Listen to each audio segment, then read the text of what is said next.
Welcome to A Quest for Metal. Today we're ranking Nile, one of my favourite death metal bands, or metal bands in general, of all goddamn time. And this ranking was ridiculous, fucking ridiculous, because I love all Nile's albums. There's no bad one. There's no mediocre one. They're all fucking fantastic. But we have to do it. But before I get into my painstaking list, let me know down below what's your favourite Nile album, what's your least favourite, and what's your favourite songs by Nile. Let me know, and I guess we should get fucking started. So I didn't want to be that guy and put At the Gates of Sephu last, but it's last. I love this album though. I really do love this album. It has so many good fucking songs on. The Eternal Molestation of Fire, what a way to kick off the fucking album. Holy crap, that song's amazing. The production is better than Iffy Phallic as well. It's better than At the Catacombs of Nephim Kar, however you say it. But it does kind of feel paint by numbers, Nile. It does feel kind of samey, this album. But, and also there's no epic song on this album. Where's the epic song on this album? Come on, where's the epic song? But those are so minor nitpicks because this album is still fucking amazing. This is the worst Nile album, but it's still like a 8.5 out of 10. I still played this again today, and I still thoroughly enjoyed this goddamn album. So that it coming up last doesn't mean it's bad. In this fucking instance, does not mean it's bad. This is a fantastic album which will kick loads of other death metal bands' ass, like albums' ass, but it's just Nile has too many good albums, so, you know, fuck it. This ranking is going to be stupid. It's going here, it's last. I know Loudwire and Decibel Magazine, all these other places put it last as well, and I didn't want to be the same as them, but re-listening to everything, it's going last.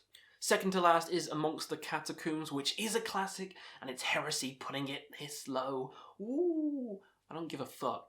The reason this is lower is because I don't listen to it as much as the others. That's fucking it. The production's worse, obviously, because it's the debut, but what a goddamn debut it is.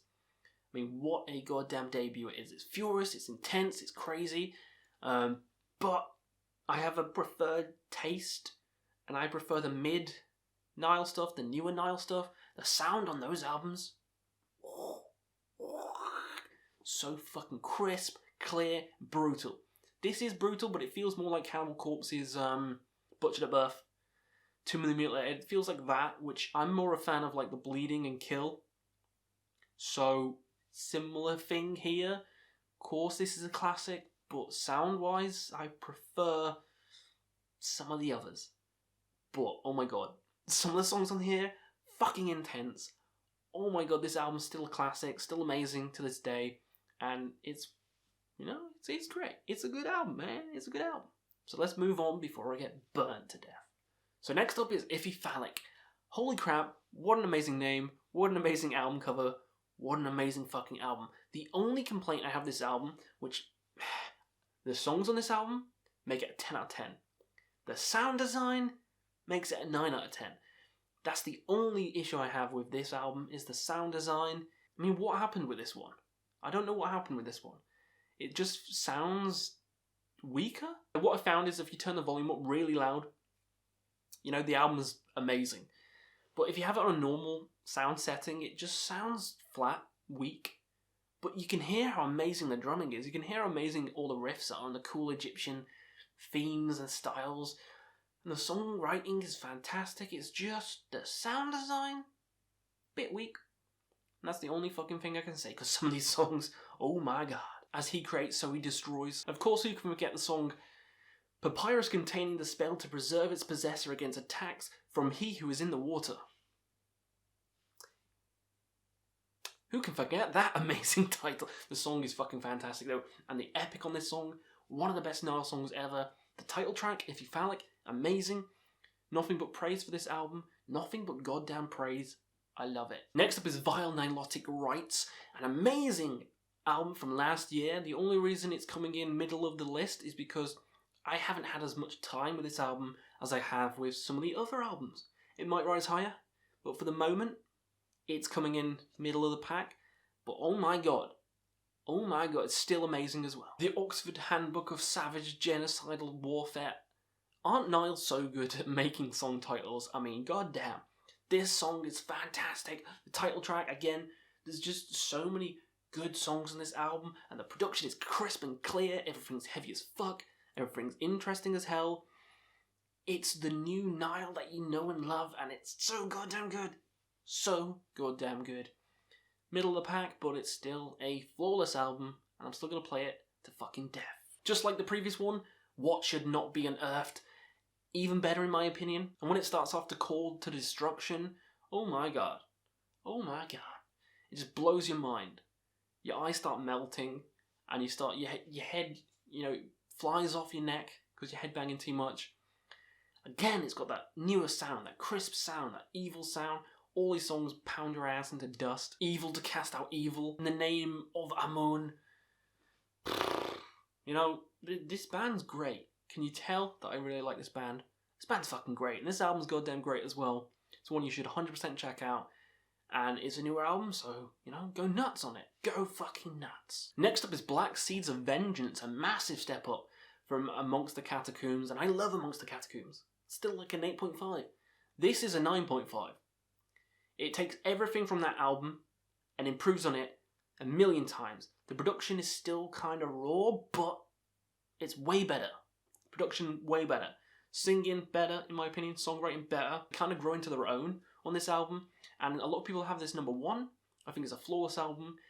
But for me, there's other ones which take the biscuit. But this is still a classic for good goddamn reason. The Black Flame. Black Seeds of Vengeance. Masturbating the War God. To Dream of Her. Yeah, I mean, it's a flawless album again.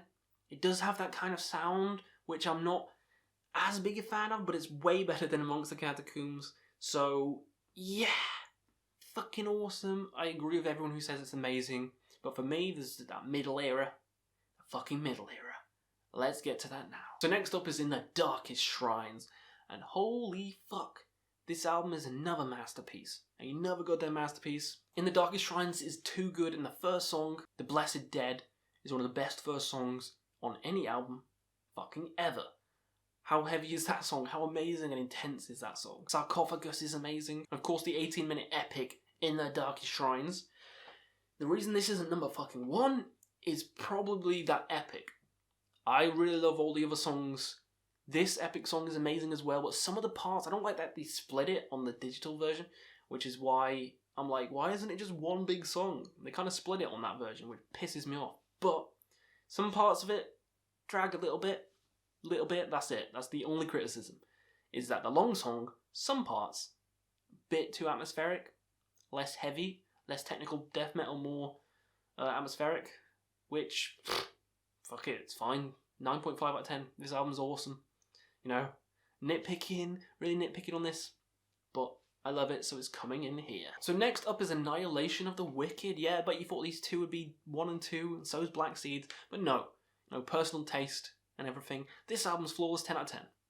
This album, I wanted to put it 1, but I just got fonder memories of the other one, so it's going here, but it is a masterpiece. Sacrifice unto Sebek. Come on. Lash to the Slave Stick. How good is Lash to the Slave Stick? God damn, that song's awesome. Annihilation of the Wicked. Some long songs in here, some epic songs, some fucking heavy as fuck songs, catchy riffs, with all the Egyptian flares that you know and love. This album is a flawless. This is the album I'd say listen to first. This is the album I'd say listen to first. It is a classic for a reason. One of the best death metal albums of all time. It's coming in at my number 2. So my number 1 is not really a surprise because people have watched my top death metal albums of all time. This is on it. For Those Whom the Gods Detest. This is my first Nile album that I ever heard. So, nostalgia, I listen to this over and over and over and over and over. This is the most played Nile album for me. I love the kind of doomy nature of some of these songs. Like, For Those Whom the Gods Detest, that fucking chorus. Those whom the gods detest.